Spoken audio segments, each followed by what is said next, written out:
Hey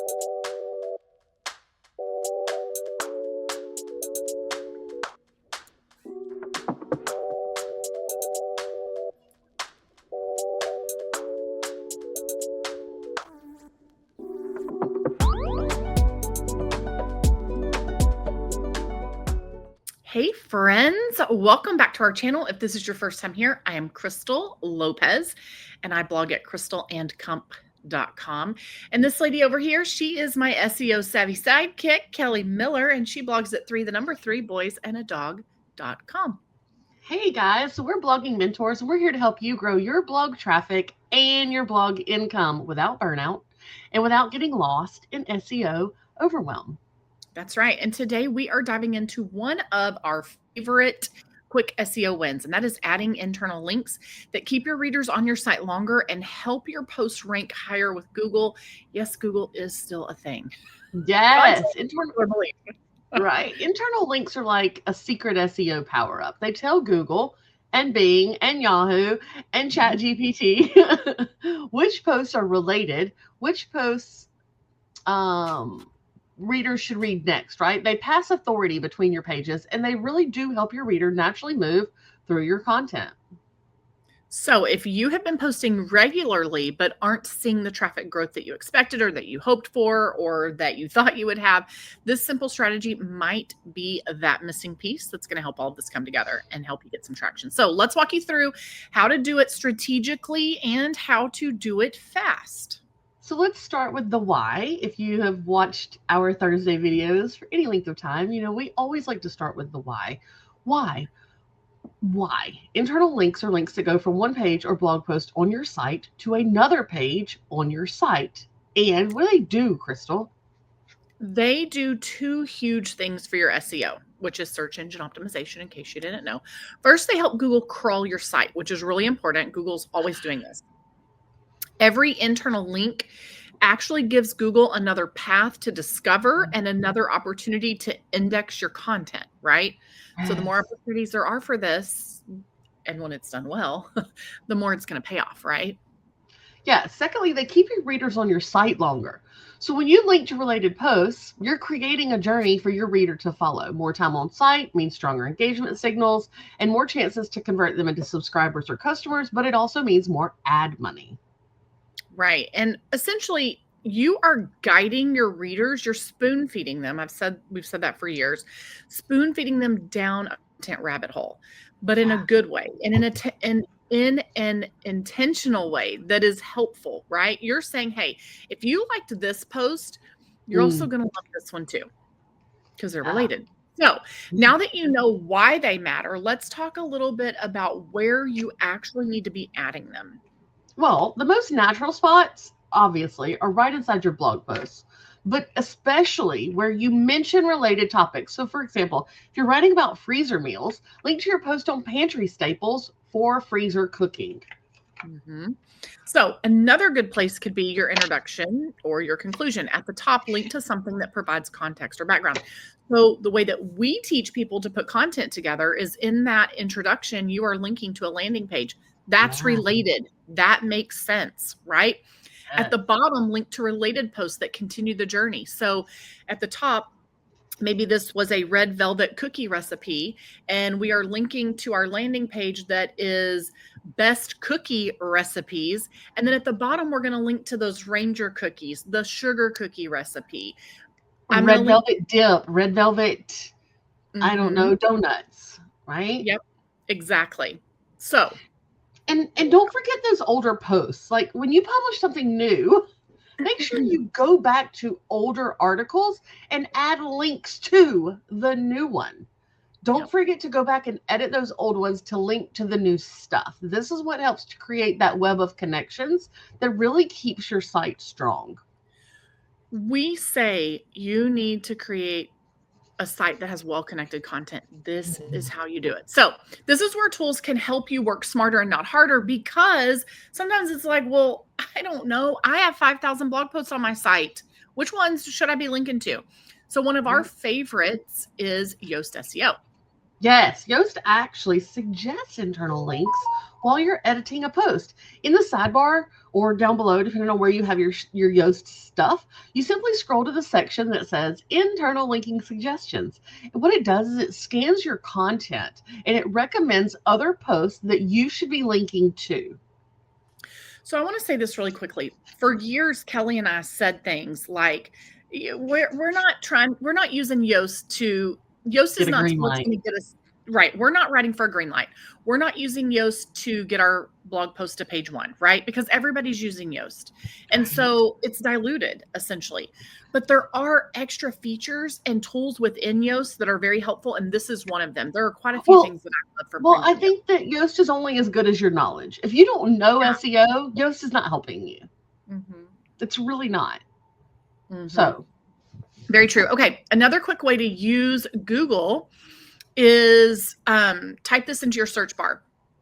Your site. So type the word site, and then your website. Okay. So crystalandcomp.com. And then the actual keyword. So Christmas cookie recipes, for example. This will show you all the posts on your site related to that keyword.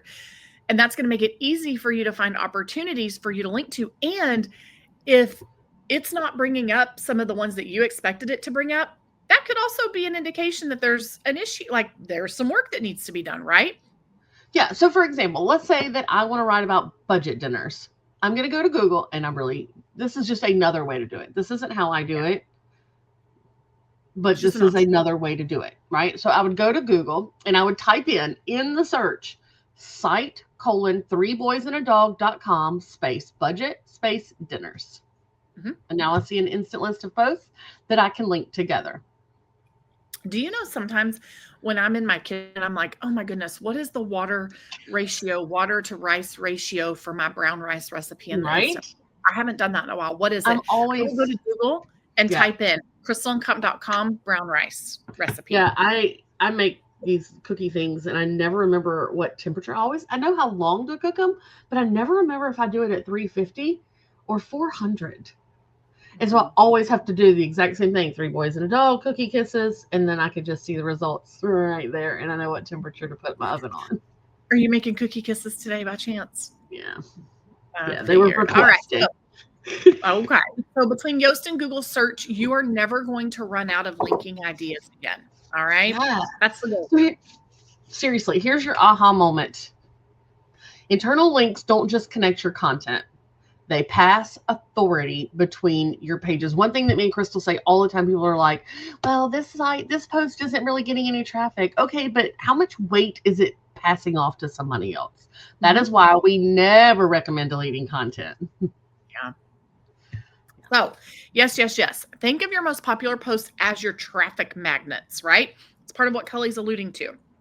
The content that is, it may not get 5,000 page views a month, but it is holding weight for so many other things on the back end.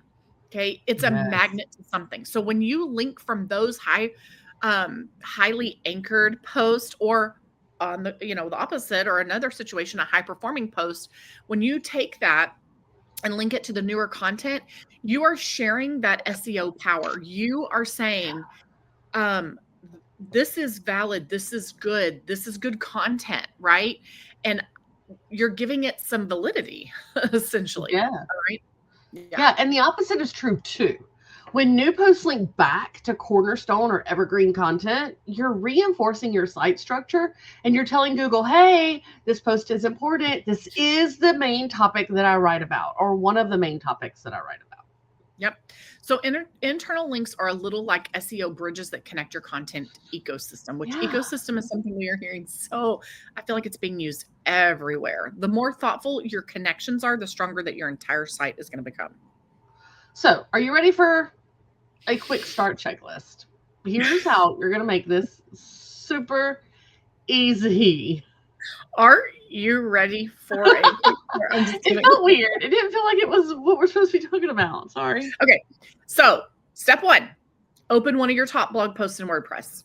Step 2, check Yoast internal linking suggestions sidebar and see what's there.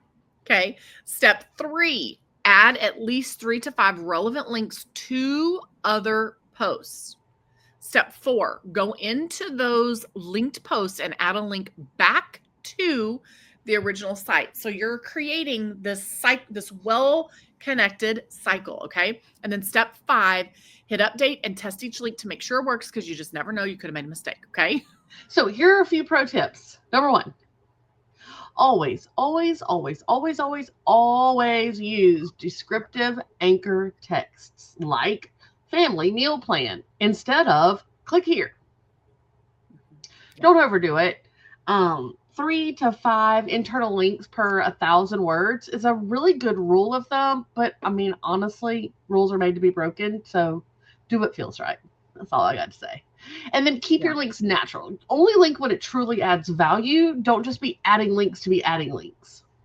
Yep. And one more bonus tip, create a weekly routine. So every time you publish something new, spend 5 minutes adding internal links to and from. It's to and from. And hopefully you're creating new content more than once a week. But like, set aside deliberate time to say, on Fridays, I'm going to go in and do some extra linking, connecting. Okay. Like, just put 20 minutes on your timer to do that. Consistency is where the magic is going to happen. All right, friends. Now it's your turn. Go pick one of your blog posts, open Yoast, add 3 internal links. Do that right now. You will be amazed at how much more connection your content will start to feel very connected, and your readers and Google are going to see that. Okay. Don't forget to like this video, subscribe, and hit the notification bell so that you don't miss next week's training, and where we'll cover how to refresh old blog posts to boost traffic instantly. And don't forget to like, subscribe, and hit. You just said that. I thought you deleted it. I deleted something different. So I made this me. So this is you. All right, guys, keep learning, keep optimizing, learn to read, and we will see you in the next video. Bye, guys. Bye, y'all.